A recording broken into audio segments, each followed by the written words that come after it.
Felix, ready?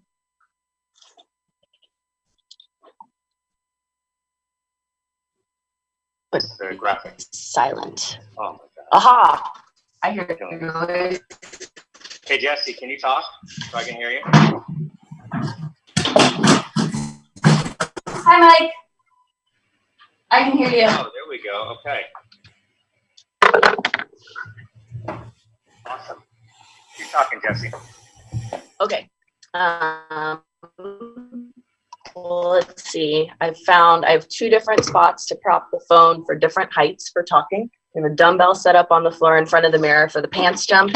Nunchucks are standing by. I also have 3 knives. I've been practicing knife juggling. I'm not good at it. You ready to go, Herbert? Like Mike, get ready. 50 seconds. Here we go. And we're going to roll a commercial first.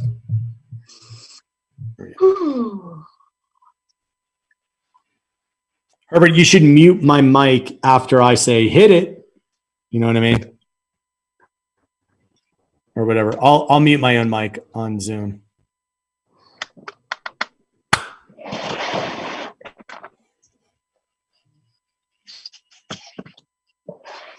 Here we go. Well, what have I done? Zoom.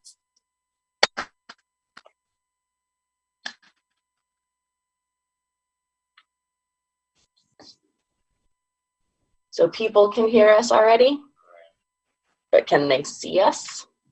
Hello, people. We're starting soon. Just in case you're listening, I'm Jessie.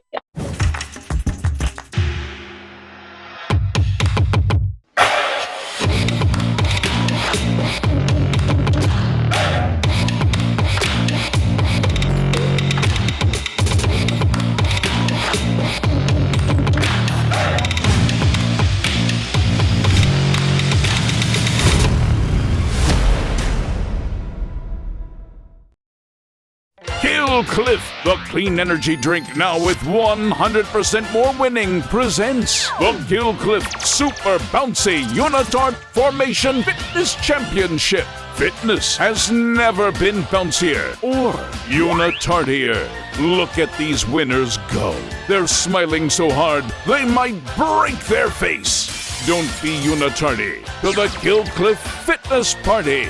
Go to killcliff.com.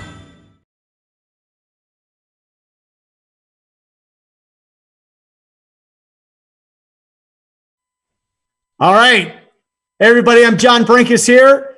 Want to let you know we're so grateful that you've shown up here because we have an exciting new program. Tonight from 9 to 10 o'clock Eastern time, we have the show Because We Can, where we're going to have special guests Jesse Hughes and Tim Montana. But we have a new program to introduce to you. And this program is one of my absolute best friends in the entire world. Mike Chatt and I met literally the same week I met my wife, Lizzie. Literally, I met my wife, met Mike Chatt. My whole world changed. Mike has been incredibly influential, not only in the creation of sports science, but he's been incredibly influential in the world of martial arts. He created his own brand of martial art that's called XMA, Extreme Martial Arts. We made a documentary on Mike years ago where Tom Cruise did the raps for it, was tied in with The Last Samurai, turned out to be awesome and really launched sports science for me and for ESPN and started a whole movement. What we wanted to do is we wanted to create a new show with Mike that's called Superheroes. Mike, after all, started out being a Power Ranger. Then he took his experience, created his own gym, his own program, and he not only has trained some of the best actors and actresses who have played superheroes, but he's trained the stunt coordinators, the stunt doubles, knows the directors, knows the creators of the characters. So there's no better person in the world to educate us and entertain us on the world of superheroes than Mike Chatt. So without further ado, let's roll the opening sequence. And now, it's time for Superheroes with Mike Chatt.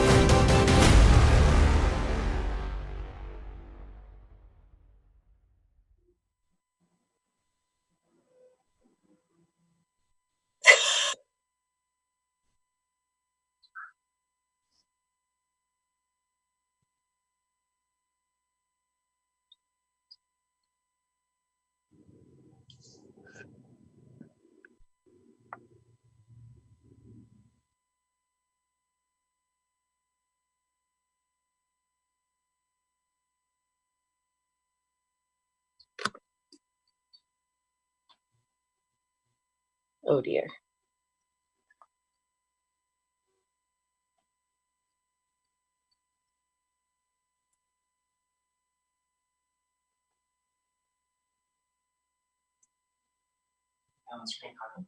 Mm-hmm.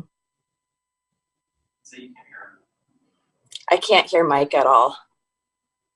Try clicking on his picture and see.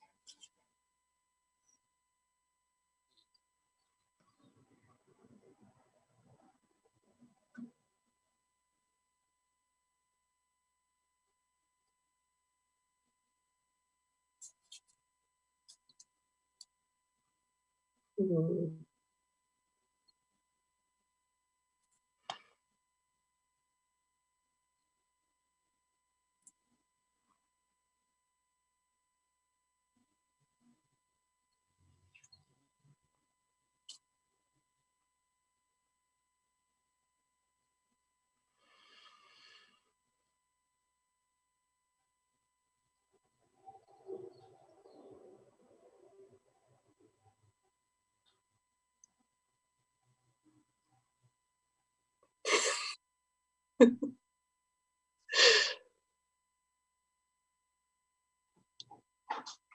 Go check on the computer. You click on the screen. Mhm. Does it look like he's talking?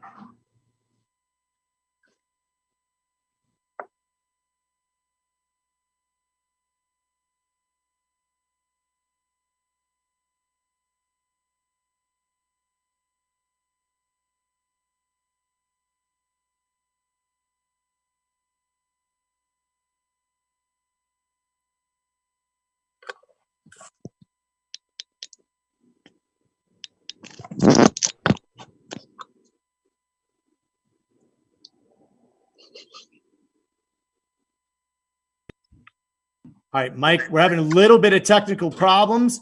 We're going to get Mike's microphone to work. What we're going to do is we're going to play a couple commercials for Killcliff. We're going to get Mike's microphone working. We'll get everything up and running, and we'll start over. It's live.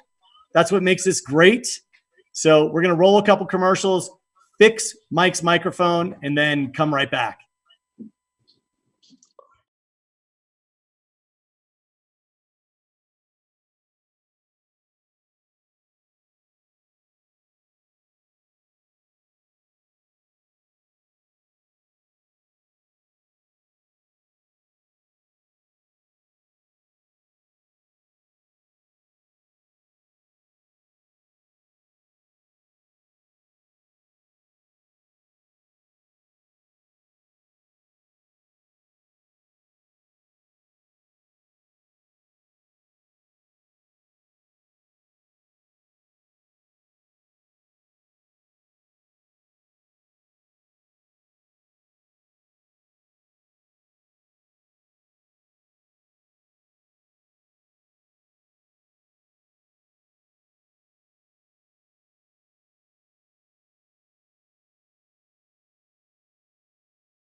And now, it's time for Superheroes with Mike Chat.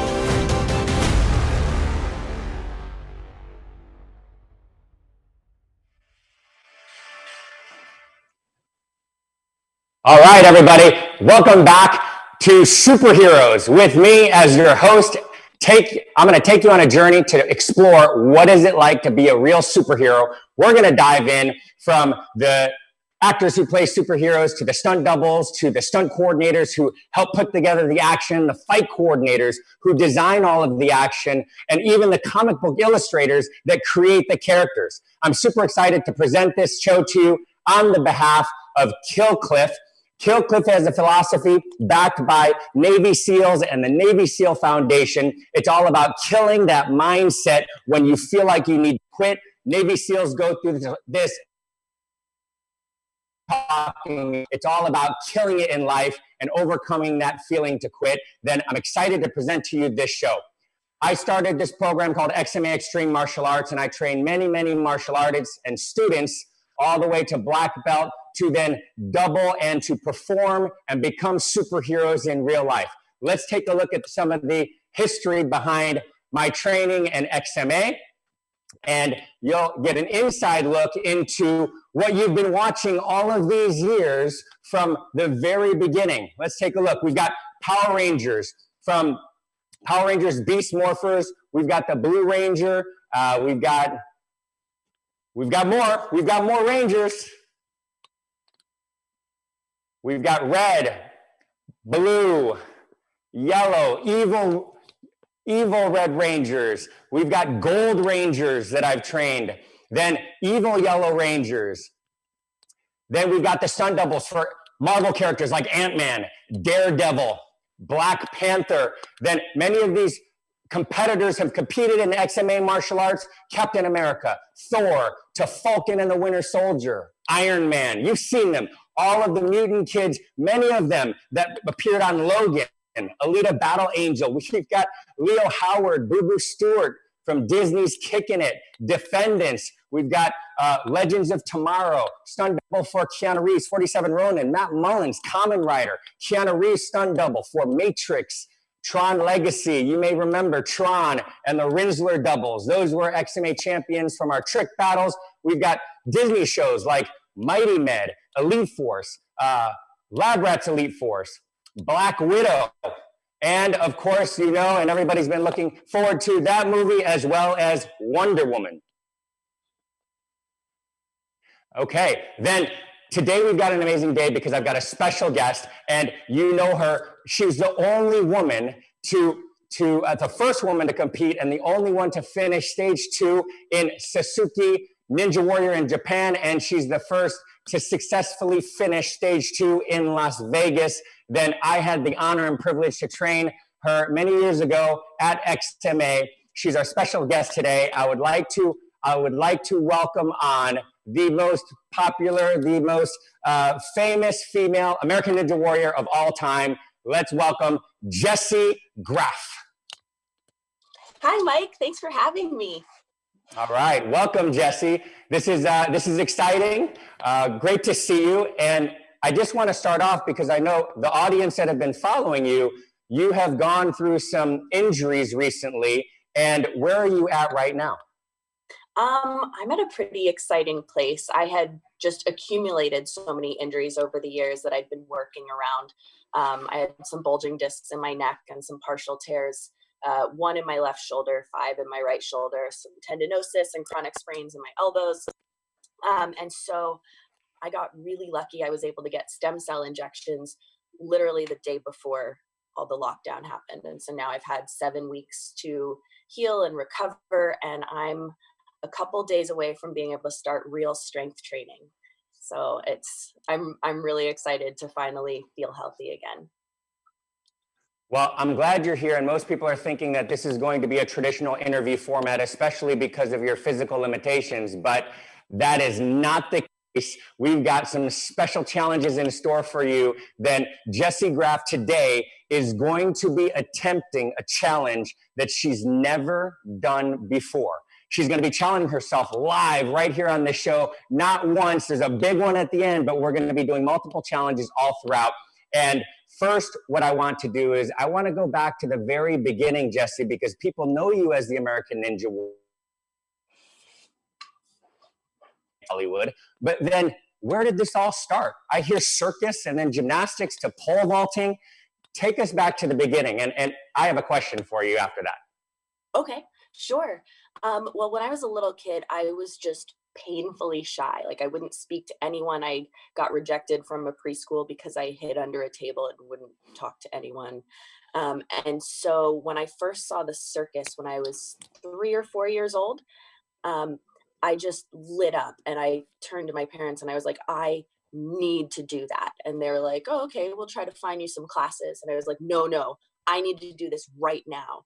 And they knew, I mean, I didn't talk to anyone. So they were like, okay, well, go ask the ringmaster if you can do it. And then, maybe he'll let you. And it was a safe bet. There's no way I would talk to them, but I wanted it so badly that I was like, okay. And then I toddled down the stairs and asked him if I could do the trapeze. And he said no. And I cried. And my parents were just like, oh my gosh, this is something she wants badly enough to bring her out of her shell and conquer all her fears. And so they got me into circus classes and I did trapeze and I was in love with it. And through that, I was able to make more friends and bond and open up. And I wanted to learn. So I would talk to my teacher and ask questions. And that was kind of the foundation for me being able to learn and grow as a human being. But it also eventually got me into competitive gymnastics. I competed up to level 9 through high school, and then started pole vaulting. Was that too Okay. far? Yes. So just touching upon this real quickly because of the state of the world right now, then bullying, insecurity, self-esteem, it's one of the mental health issues that is so substantial, and especially now and people being isolated, then I think that's really important because I was also bullied as a kid being an Asian American. I had my own issues that I had to work through, but then training in circus and then going into formal competitive gymnastics, I have a question because simple things like people watching, I know even my own brother-in-law, he's a venture capitalist and he's like, I just want to learn how to do a handstand. And I was thinking, well, because you're the expert and you came from circus, then I can do a handstand. I've done many handstands in my life. I just cannot hold it for very long. And if I actually tried one earlier and I could hold it for about 3 seconds, that was the maximum. So to have a little fun, I just wanted to see maybe you could give me a tip or two. And I would actually like to try it because you have things that you can do and you can give people that are so specific that can make the difference. So I'm gonna attempt the longest handstand that I can do right now, and then I want to see if you can give me some tips to then improve on that. Okay? Definitely. All right. Here we go. Going for the handstand. Okay, hold on. Oh, one more time. Yeah. So as you can see, I can get up. I can sort of hold it, but I'm feeling the weight distribution and unevenness. I'm not able to hold it for very long. What can I do? What can other people do that are trying to set up? So I have a drill for you, and I think my shoulder is just barely good enough that I can do the baby version of this. Do you have any empty wall space? Or actually, the arm of your couch might work really well. Okay. Okay, so here's what we're gonna do. I'm gonna turn this around, and my assistant is gonna film for me. Okay, so you want to stand with your back to the wall, and maybe I'm gonna use my climbing wall actually. So I'm gonna use one of the climbing holds here. Put your hands on the ground, and then just put your feet against the wall or on the arm of the chair. Okay. So if you're a beginner, put more weight on the couch, and that will take some of the weight off your arms. And if you're at the stage you're at, Mike, where you have the strength to hold it, you just don't have the balance. I'm so excited that my arms are functioning this well right now. So what you want to do is split one leg away until you kind of counterbalance. Okay. So I take my toe off the wall. Okay. Yes. And place it back. So you're finding that balance. You're not having to come all the way down. That's about as much as my shoulders can take right now. There we go. But that allows you to stay in the right position and just teeter back and forth to find your balance. And a lot of it is in your fingers. You want to have your hands on the floor and your fingers should be pressing into it and using that as your base, the same way your foot, if you're balancing, is going to press into your toes. So it's all in your wrists and fingertips. Okay. All right. Perfect. Perfect. Yeah. Then I did it a couple times. I can totally feel where that's gonna help me. So I'm definitely gonna use the wall from now on. So thank you. That was fun. Yay, Then talk to us about how you got into pole vaulting from gymnastics, and then where was that transition in coming to Hollywood? And then we're going to get to some of the martial arts challenges that we talked about, and so this way we can show everybody. Yeah, sounds good. Well, in gymnastics, of course, we develop so much air awareness, upper body strength, and just the discipline of strength training and spending so many hours in the gym. And so that was all very normal to me. And my geometry teacher in high school told me he heard that gymnasts make really good pole vaulters and asked me if I wanted to come out and try. He was like, if you're terrible at it, I won't waste your time. But if you're good, then you just come as often as you can. And so I continued doing gymnastics and I tried pole vaulting, and it was very new for women. I think it was the second year that they'd allowed girls to pole vault in high school. So the records weren't that high yet, but I beat my school record in my first practice. And then I forget where I placed in states my first year, but my second year, I won indoor and outdoor states for sophomore, junior, senior. And that's how I got my scholarship to college. I continued, even after I quit gymnastics, I continued going twice a week to condition with the team because I didn't want to lose that upper body strength that I developed. And my track coaches didn't necessarily have that knowledge. And so I continued doing that as part of my program. I got a scholarship to Georgia Tech. I thought maybe I wanted to major in aerospace engineering and become an astronaut. But to be honest, I didn't have like the scientific interest in what an astronaut would study or being a pilot. It was really just that I loved the feeling of flying, and that's not a very good reason to be an astronaut. So I really had to do some soul searching and be like, well, what do you actually want to do? And I had this checklist of goals that was so unrealistic to do all of them. And I was like, well, if you're not going to be an astronaut, now you're going to have so much more time to do these other things. And the next thing on my list was I wanted to be an action hero on TV. And so I changed my major. I transferred to University of Nebraska, where one of the top pole vault coaches in the country. His name's Rick Addig, and he's amazing. So I transferred there and started majoring in theater, which was so good for me, especially as a shy kid that like brought me out of my shell a little bit more.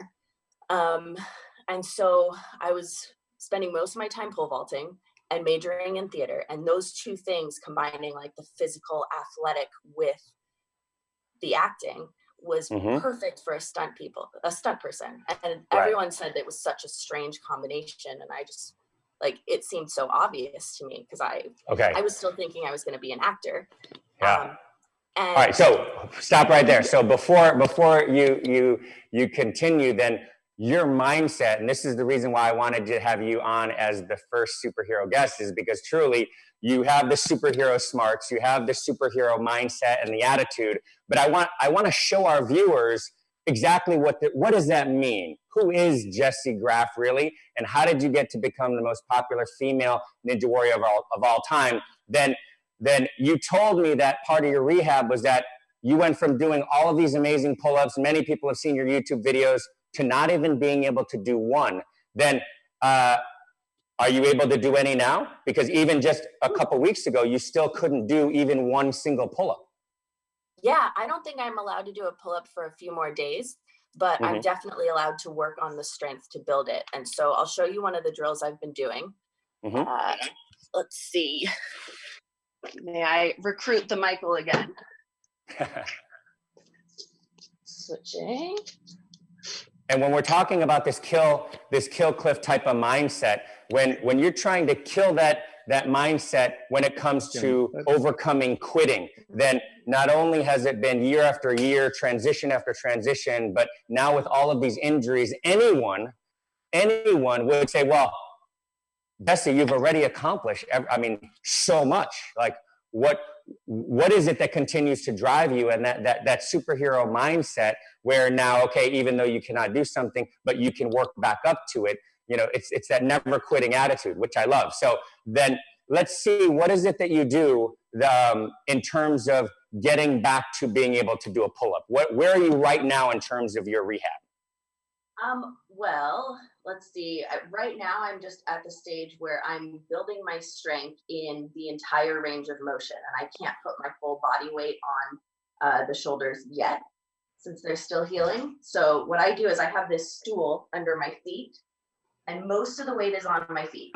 And I'm going to put just as much weight on my arms as I can take without feeling any pain. I'm getting better. I can almost, progress. So I'm keeping just the tips of my toes there, making sure my scapula are stabilized and retracted. Mm-hmm. And bring down as slowly as I can, and feeling in every inch of this range of motion. My arms are trembling just a little bit, which is perfect, because if they're not trembling, then I'm probably putting too much weight on my feet and not challenging myself enough. And if you are not, and if you are falling too fast, I'm dropping too fast, then that means that I'm not helping myself enough with my legs. See, now that's something where most people, when they're injured, they're not in a big rush to get back into shape. You know, when they're looking at the road to recovery, they take that opportunity to just totally take off. And with your mindset, you're not just back in it to win it. If you notice, then I've got these XMA nunchucks in my hands, and many people decide, okay, if I'm going to learn how to use a new weapon, then I'm going to do that when I'm healthy, not when I'm injured. I'm going to figure out, okay, how do I just spin the weapon and then do crisscrosses and figure eights, but not Jessie Graff. Then Jessie, it blew my mind when you told me what you were doing. You're learning how to do the XMA chucks just now during your rehab, but in a very unconventional way. Can you show them? Sure. Yeah. Okay, let's go over this way. So I actually learned a lot of these drills at XMA, and then just got out of practice because it's not something that I use that much at work. You're fine there. But I found that this is really great for working on my forearms and preventing the tendonitis from, well, I think it's actually been getting rid of the tendonitis in my elbows. But I like to multitask, so I do nunchucks as my forearm warm-up for grip day, and then I also work stability at the same time. It's a little harder on this ball because it's a little misshapen. Okay. If I had a ball, which I'm glad I don't, then I don't even know how long I could stay on the ball, let alone swing the nunchucks. Look at that. Very nice. Okay. What else you got?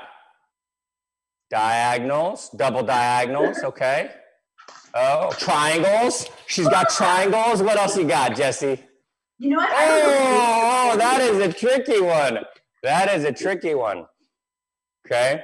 You want to learn that? You got to go to XMA's Matt Emmig's tutorials to learn those. Okay. Yeah, that's where I learned all of them. Wow. That is amazing. And so you're doing this specifically helps to enhance what?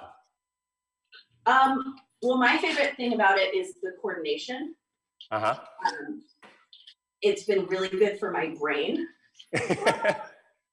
But also it works so many muscles in the forearm. Doing grip strength, especially for ninja stuff, we build so much in the flexion on our forearm, and it overdevelops here, kind of like shin splints. Well, not exactly, but similar. And then the muscles in the extensors get weak. Well, they're already weak. And so doing swords and nunchucks has really helped to build those up and balance it out. Yeah. Then have you done swords on the ball? Yeah, it doesn't work as well. Okay. Handing me my sword. Yeah. Let's see. Darren, my favorite sword. Maybe I believe you know how to do Do you know how to do this combo where you do the outside? It's like a flower where you bring it down this way. Outside rotation to the reverse rotation. Yeah. That And then over the head. Yes. Okay. So outside reverse over the head. Outside it's reverse hard when over the you can't head. turn your hips. Oh my goodness. Yeah, that's amazing. Grab the ball. Wow, that's so cool. Look at that. Go over there so you can see in the mirror. Yeah. And that's why she's an American ninja warrior. Look at that, with real ninja weapons. That is awesome. You don't want to be uneven. Yeah. Balance it, both sides, both sides. Wow, Jessie, that's crazy. That's crazy. Like I would have already fallen, but like you're still going, even though you're losing your balance. You got to fight for it. Okay, so you could probably just stay up there all day, but I want to, since you started to learn the XMA chucks from Matt Emig, one of our former team members, who actually designed our XMA chucks program, then I would like to see. I know that you said that you could probably do an aerial at this point, right? Then one of Matt Emig's signature moves was to do an aerial, but then to continue so start the chuck spinning and then continue to spin as you do the flip and continue to spin the chucks while you land. Then have you tried that before? No, I totally don't think I can do it, but I love trying impossible things and proving myself wrong. So let's find out. Superhero challenge number 1 for Jessie Graff. She's never done this before. Then, of course, you need to spin in the direction that you're going to be flipping, right? Time out. I haven't done an aerial since my shoulder injections. So we should find out if I can even do an aerial. Oh, then you should, yes. Okay, we don't want to overdo it. So Mike, would I enter into this with a spin, or what's the best way to enter? So you can do that, and then if you could do that, then I would say let's add the spin hook kick, because back when you were training at XMA, I specifically remember as a gymnasts do the hurdle step into the aerial, and I remember specifically working with you on a tornado kick, hook kick, aerial, starting with the hook aerial and eliminating that hurdle step. Oh, looks like, was that okay? Aerial. Look great. And then my XMA aerial. Oh, yeah. Nice. And then, can you add a tornado kick before that hook kick? So that would be there. Tornado kick, hook kick, aerial. Yeah, okay. All right. Jessie Graff is tricking, ladies and gentlemen. So if you don't know XMA Extreme Martial Arts, then when you combine martial art techniques with acrobatic techniques, that's called aerial kicking, tricking. And that's what you see all over YouTube today, is people flipping, twisting, kicking, jumping, flying. Then that actually started with martial artists up in San Jose, California. And then we just helped put it all into a program, created some tournament divisions and some XMA trick battle championships on ESPN at the US Open tournament. So this way we could really highlight these incredible athletes. So Jessie, you're tricking. So, okay, one more then. Why don't we see if you can add a spin hook kick into the tornado hook aerial? Spin hook, tornado hook aerial. Then we've got 4 kick trick combo right there. A 4 technique combo. Do I have space? Then here's what you can do. Okay, so then instead of moving on each kick, right? Then if you think about it, if I start at this corner, I'm going to throw a hook kick. But I'm going to.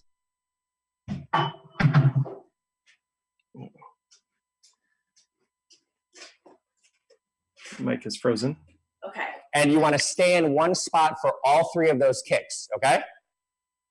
So would I be Am I kicking this way or am I kicking that way? Yes, your target is going to be the camera. Target's here, but I'm traveling this way on the aerial. Correct. So like when you get to the aerial, your target would still be in front of you or above you, and then you're going sideways, but the target is up there. Wait, I keep doing spin hooks. So spin hook, tornado hook in one spot. There you go. One, tornado kick, hook kick. There you go. That's it. Yeah. Okay. That was too easy. Oh my gosh. Okay, that was too easy. That was too easy. Are you really injured? Are you really rehabbing right now? I can do this. Wow. Okay, well, that's just an example of why you're such a superhero in so many ways. Then many people don't realize what goes into this. Even though you're injured and you're rehabbing, then most people cannot do that at 100% healthy, let alone when they're injured and they're in the middle of a rehab. So I would love to see you try and do the with the nunchuck, even just one aerial, and let's see if we're going to challenge you to see if you can continue to spin as you're doing the flip. Okay. So is this, which way do they circle? So just start with one. So if you're going off your right leg, so then you want to spin your left chuck, okay? And you're going to spin it in the direction that you're going. So I'm going to mirror you. I would go this way, right? You're going to go to your right. So then you're going to spin the chuck over to the right. All right. Here we go. That's it. And then you can just start. Yeah. Okay. Start with, the progression, right? Cartwheel, one-handed cartwheel, aerial. So just try the one-handed cartwheel and see if you can do it. Yeah, step by step. Oh, inch no, by Mike, inch. I don't have arms, remember? Oh, you don't have arms. You don't want to do that. Okay. How about a wushu butterfly kick? Oh my gosh. How about a wushu butterfly kick? How do I do that? Yeah. Go this way. And then you can continue to spin. So they would. Did you do it? I couldn't see on the video. You kept it spinning? No. No. I didn't even use it. So it stays this way though? Well, okay, if you can see mine, if you're doing the aerial, right, then it would spin this way, straight up and down. Oh, okay. Right. But the butterfly. So the butterfly changes it. It's probably better to do like a slant butterfly where you're like this, here, head down, and then this way you can keep it this way, vertical when you're spinning it. I don't know if there's a lag in the video, if you can see that. Trying the aerial.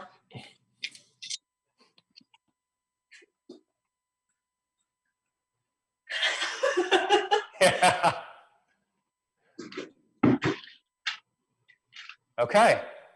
Yeah, and then you just gotta, you had it spinning while you were flipping, and then you just have to keep it going as you land. That's the trick. That one I fell through my arm, so I don't get to play that game right now. Maybe in a week or two.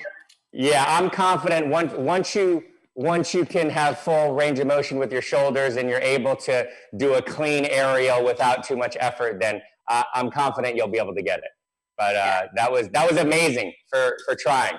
Thank you. A lot of times people, and I used to think like, hide your weakness, show your strength, never let them see you make a mistake. And, we're all human, right? Just like every superhero has their kryptonite, so to say, then we're all human. And, the superhero mindset of never giving up, never quitting, and pushing through that, it's not like you're all depressed and sad and you want to, leave the camera. It's a good challenge for you. And I love that you're always wanting to push yourself to higher levels and set these impossible goals. That's what people love about you, Jessie. Thank you. There's a balance to it, though, a very important balance of knowing how to rest your shoulder and still progress. I had the opposite challenge probably 6 or 7 years ago before I really got into Ninja Warrior, and I had blown out my knee. I tore the ACL, MCL, and meniscus, and needed to find something to stay excited and motivated about while my knee recovered. And so I got into upper body training, doing lots of pull-ups, grip strength. I started rock climbing with like a very good spotter and harness so that I couldn't fall more than an inch, really, and built up grip strength. And at the end of that year of healing my knee, I placed higher than any woman had on Ninja Warrior. I got 6th place among the men, and then just fell in love with it. So the one of the best things in my life came as a result of this injury and finding a healthy way to recover and improve through it.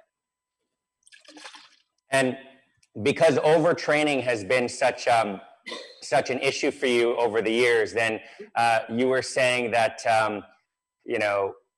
going back to training at XMA, you were telling me a story that I'd love for you to share. When you came to me and you told me about how you changed the number of hours you were training. Yeah, I mean, I literally was just training all day. I'd go from one class to another. And I remember the day very specifically because I was just tired all the time and I didn't know what was wrong with me. And you told me like, hey, maybe if you trained fewer hours, each of those hours would be more beneficial. You'd get a lot more out of it and feel better and perform better and learn faster. And I came in one day and I was so proud and I was like, Mike, I did what you said. I dropped down from 8 hours a day to 5 hours a day and I'm so much better. And your face was like, What's amazing is during that time when you were training with us at XMA, you were also pursuing 2 other martial arts. You were training Kung Fu with David Morzo, a stunt professional who I had the opportunity to work with on my very first TV show, WMAC Masters. And then you've trained with the famous master Simon Rhee and Philip Rhee at their Taekwondo school. So you have 2 black belts now, is that right? I do. Yeah. 2 legit black belts. You then transitioned into Hollywood to do stunts.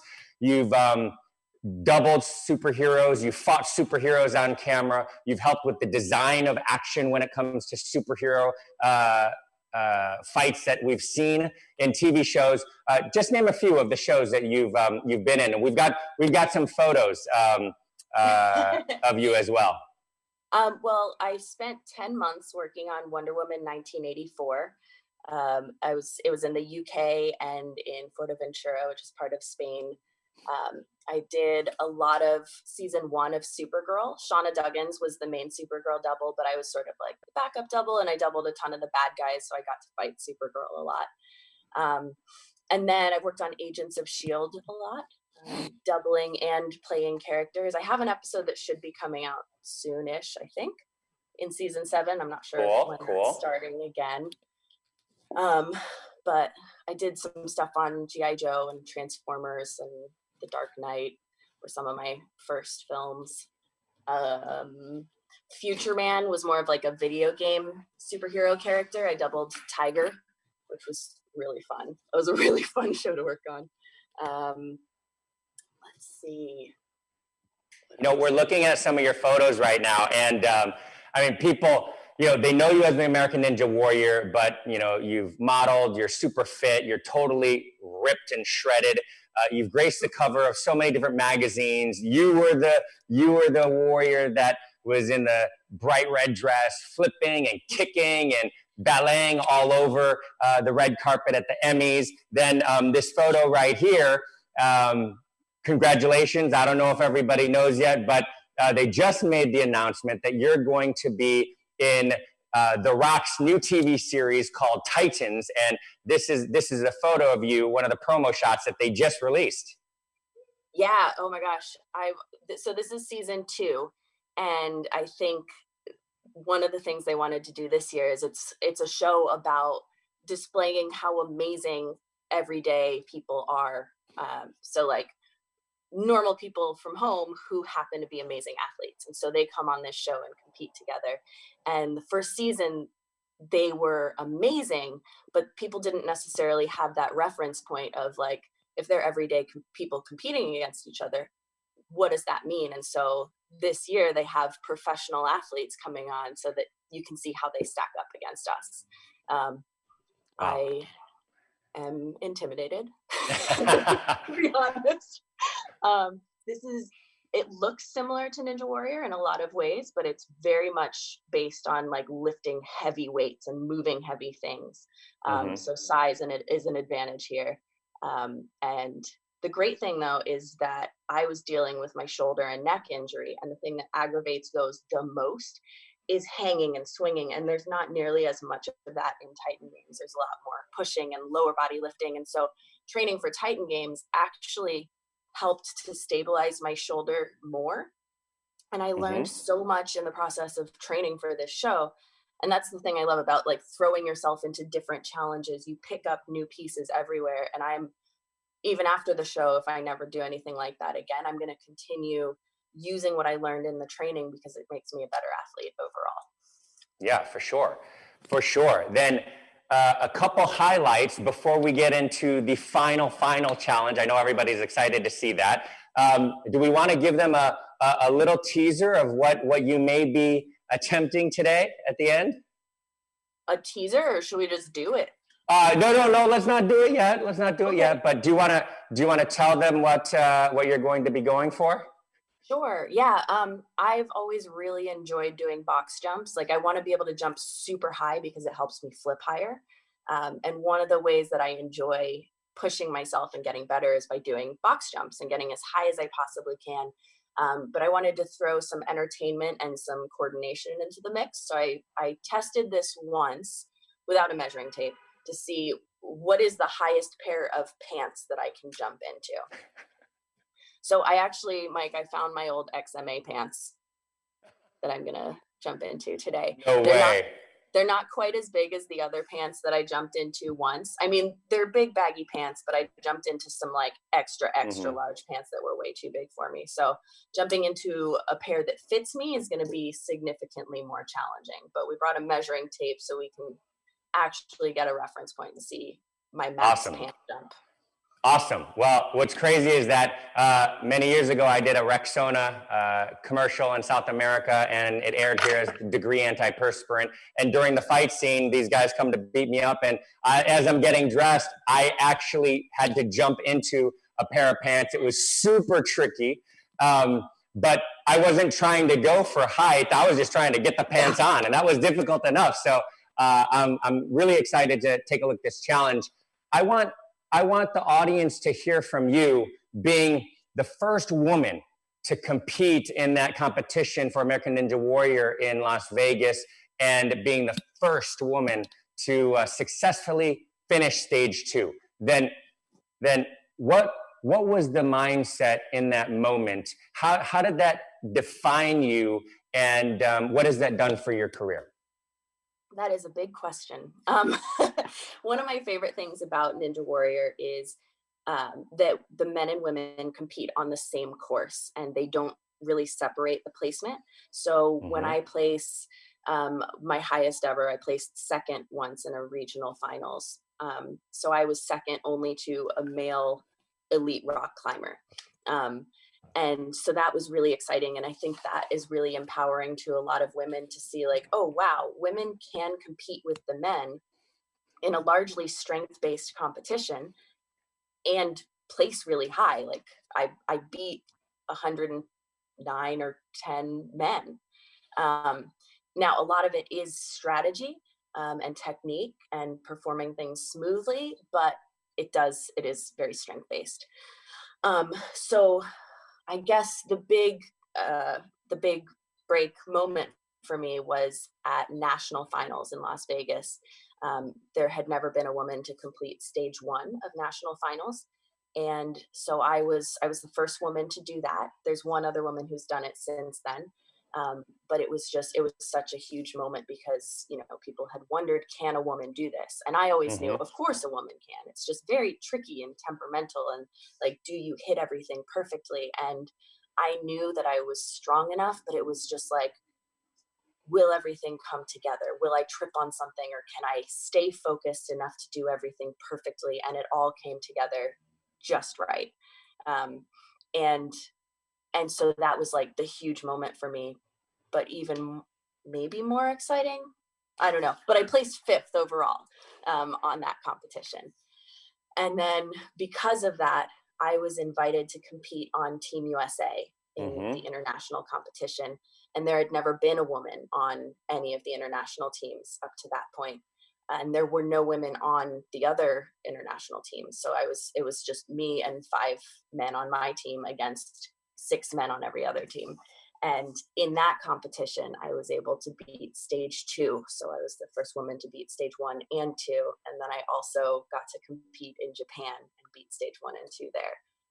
So I think, I mean, for me, it was the first time that I've actually accomplished one of my big goals. I've always loved setting absurdly high goals and pushing towards it. And I know that even if I don't achieve my goals, I get so much better and stronger in the process. And I love how that brings me to my next challenges in life, and each one prepares me for the next one. But to have that moment of being like, I set an impossible goal for myself and I did it, just opens up so many more possibilities in life to be like, it doesn't matter if you believe this is possible. If you push with everything you have and you train in a smart way and you never give up, you can achieve the things that you thought were impossible. And so it's just like, it keeps me more inspired towards bigger goals in the future. Yeah, and what I love about that, and really the key is working smarter, not harder, because you had to make some significant sacrifices at smaller competitions to not push so hard in order to strategically save your body, not overdo it, because you were already dealing with some injuries. And you know, that whole mindset of pushing past that point where you didn't think you could go, you were able to, after overtraining for so many years, really hone in that 1 year. Then you made some strategic choices. You were able to pull it out in the finals in Vegas. That turned into the Team USA opportunity. It turned into the Suzuki, stage 2 final that you conquered. And that's really what made you so popular all over the world. Yeah. Yeah. And that was a hard year because my instinct has always been pushed to the limit every single day. And I found in the previous year, I got a stress fracture, and I was finally willing to say, okay, well, what if pushing to your limit and being the most intense, hardest worker is actually not allowing you to excel? What if that's holding you back? And so I did an experiment for the next year, and it was hard. I had to say, okay, anytime you're feeling like something is a little tweaked, you have to stop. And it doesn't matter if you said you were going to do 10. If on number 3, you feel like you might strain a muscle, my instinct is to push through it anyway. And that is that's not the most beneficial thing. And so I left the track in tears multiple times because I was sticking to my commitment of like not overtraining. And I just would leave just crying, feeling like, who am I anymore? I've turned lazy. I don't like, how are you ever going to succeed if you don't push to, like, you're not, it was so hard and so scary. And at the end of that year, I achieved all my goals. And so now I still struggle with that, but instead of crying, I'm like, oh, remember last time you tried this and it worked? Go home and foam roll.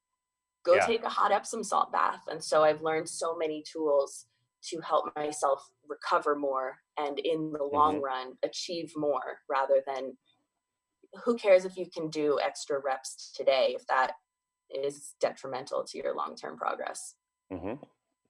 Yeah, and you know, it's not about the strongest, the fastest. Oftentimes, it is the smartest.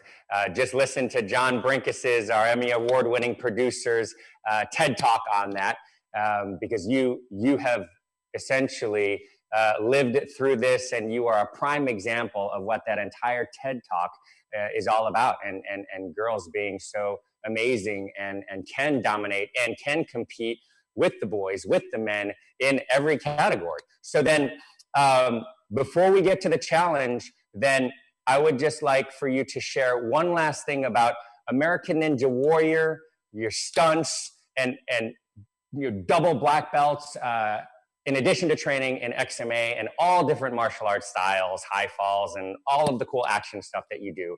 Then the mindset that you have that really defines who you are and why everybody looks to you and says, oh, she's a superhero. Then how would you sum that up? Because I believe it's the same reason why you wanted to try this challenge and go for the height in this jump, the pants jump. I think it's just really loving the opportunity to push myself. I just always want to be getting better at all times. If I know that I'm improving, then I'm just so happy and fulfilled. And so whatever my physical state is, I always want to find something that I can work towards and improve at. You know, if my arms are injured, I'm going to get better at jumping and kicking. If my legs are injured, I'm going to get amazing at pull-ups. And if I'm injured everywhere, then I'm going to learn Japanese and how to play the piano and sign language. As long as I can move my arms. If not, I guess I'm going to become a great thinker, hopefully. But luckily, I am still able to recover and continue doing my physical goals because I still love them so much.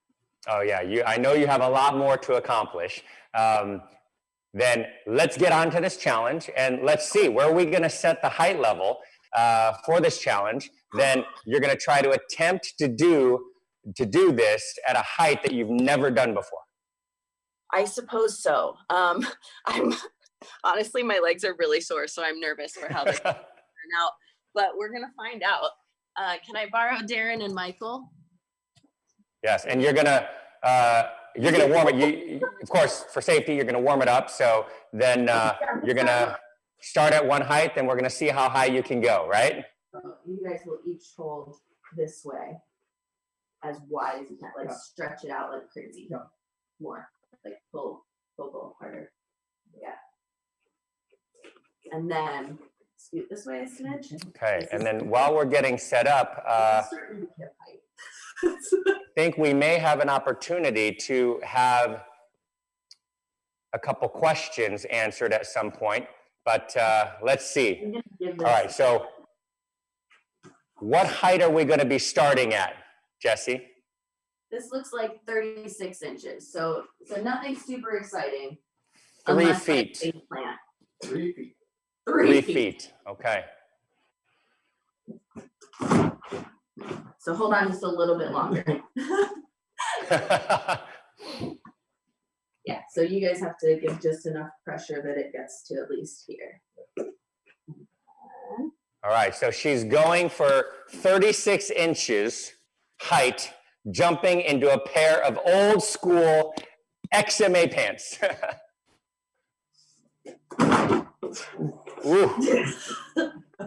If this doesn't work, I'm getting the other ones.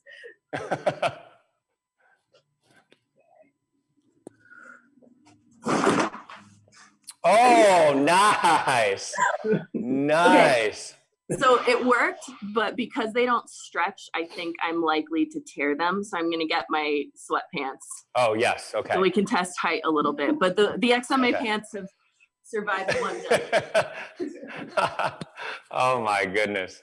That is awesome. So if you've ever tried to do this, then I recommend starting with a pair of pants, like sweatpants that are much bigger than your regular pants. And then you're just going to hold them yourself. And of course, you need to be able to get your knee up high enough so you can get your feet over the edge of the pants. It's super tricky. Now, I know a lot of you out there are very athletic, and you're going to want to try this. Then make sure that when you try this, if your feet get stuck, if you don't have a clean opening to go through, let the pants go for safety, okay? So this way you don't trip over the pants and then fall forward. You just let the pants go and then you land on top of the pants, okay? All right, Jessie's got the sweatpants out now. Oh. This is a significant increase in height. Oh boy, so wait, where are we at now? We went from 36 inches to what? I'm not sure why, but this is currently 42. I don't know, it's possible. Okay, we're gonna go 6 inches higher. Sure. Nope. Ooh. My so arms close. Right lift. Here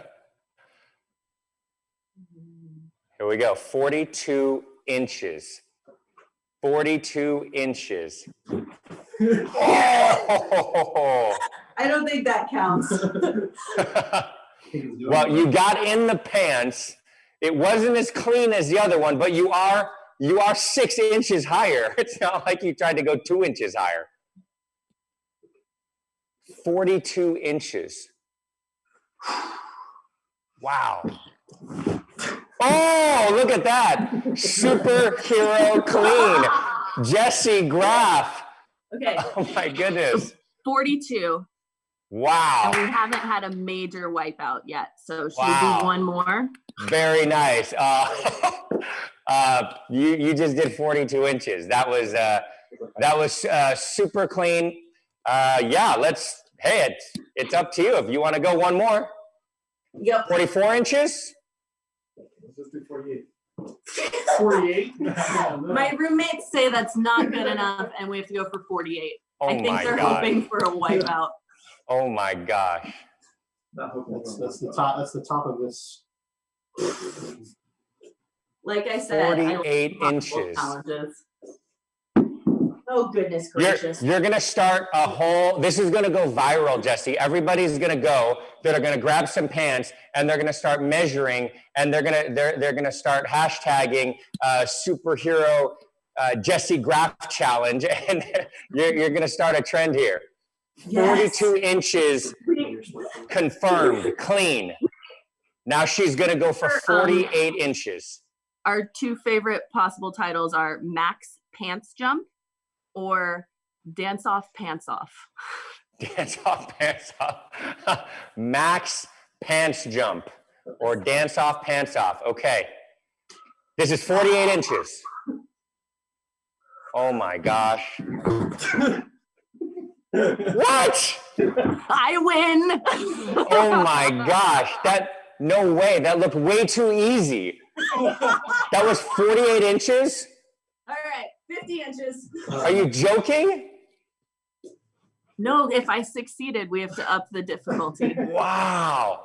That was so clean. So my best box jump ever is 55 inches, but I haven't done that since the shoulder. But if I can get my Wow. feet up onto a box, I should be able to get into pants, theoretically.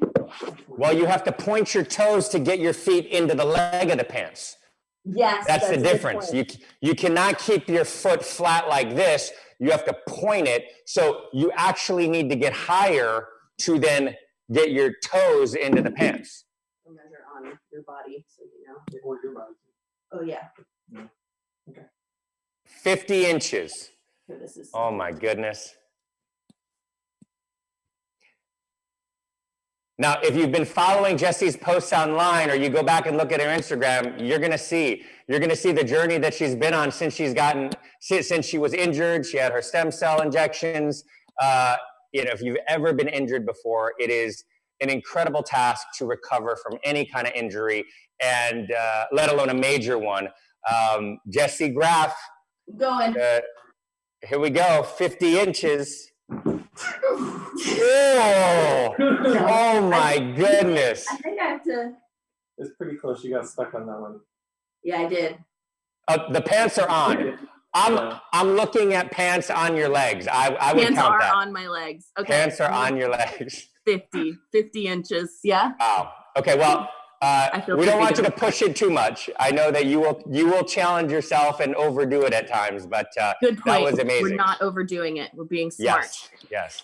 That was amazing. Wow, Jessie, that was incredible. Then what you do just by the nature of being you, like you don't even try. This is just what you do. You inspire people. You motivate people. Just by your essence, your mindset, the things that you go after, it's empowering. And there's so many people that follow you from all over the world. You're going to be in touch and connect with new people for all of our platforms that we're streaming on. Then please tell everybody what's coming next for you. And then I want to just go into some last words of advice and inspiration that you can give. But what can we expect next? You're training. You're going to be on Titans. We're super excited to watch you on season 2 of Titans. then what's coming up for next for Jessie Graff? Gosh, I don't know. I mean, I would love to start doing some hosting on some kind of, I have a couple pitch ideas for shows that are all about being healthier and finding that joy of movement, so that you, like, for so many people, I think fitness, nutrition, training feels like a cage, and it can be depressing and like tedious, and it doesn't have to be that way. It can be, to me, it's all playing and doing, there's like the maintenance work to make sure you're strong enough and healthy enough to do these big fitness goals. But when you have those and you can go rock climbing and canoeing and stand up paddling and swimming and just running outside and finding that joy and the endorphins of moving, that's something that I want to be able to share with everyone. Awesome. Then, you know, we've got so many people that are going to be watching this, and this is our premiere episode of Superheroes. So thank you so much for joining us, Jessie. Where can we find you on social media if there's new people that are just getting to know you and they're looking for you? Everything, Instagram, Twitter, and Facebook is Jessie Graff Power. So it's JessieGraffPWR. All right. Then I would just like to thank Killcliff for helping us to present this, and our award-winning producer, John Brinkus. Then we've been streaming on platforms to an aggregate of over 6-7 million followers out there. I'd like to thank Century Martial Arts, Sport Martial Arts, Martial Tribes, the Martial Arts Industry Association for coming together along with Killcliff and presenting this first episode of Superheroes. We were live with the amazing Jessie Graff, and she is the most popular female American Ninja Warrior of all time. She has done so many incredible things, from circus and gymnastics to pole vaulting to martial arts, stunts, and American Ninja Warrior. She's going to be on The Rock's Titans Season 2 coming up in just a couple weeks. Then, Jessie, I also know that there's a lot of youngsters that are out there, boys and girls, that look up to you. If you could give them one quote, one piece of advice to take away, what would it be? I think a lot of kids and people in general look at what we can do and they go, oh man, like that person is just talented. They can just do that. They're naturally strong. And it's important to remember that when we tried these things, they felt impossible to us too. So when you try something and it feels completely out of the realm of something you can do, know that that's normal, and you just have to push through it and train smarter and seek out coaching, and just figure it out and keep practicing, and you will get it. Awesome. Jessie, thank you so much. Super smart, super human, super awesome. Jessie Graff is a real life superhero. Thank you for joining us for our first episode of Superheroes with me. I'm Mike Chat, your host. Thank you to all of our sponsors, especially Killcliff. Jessie, you are awesome. Good luck with everything, and make sure you go follow Jessie Graff Power out there on all of her social media. Follow her story. Please share, and we will see you on the next episode of Superheroes with Mike Chat. Thank you.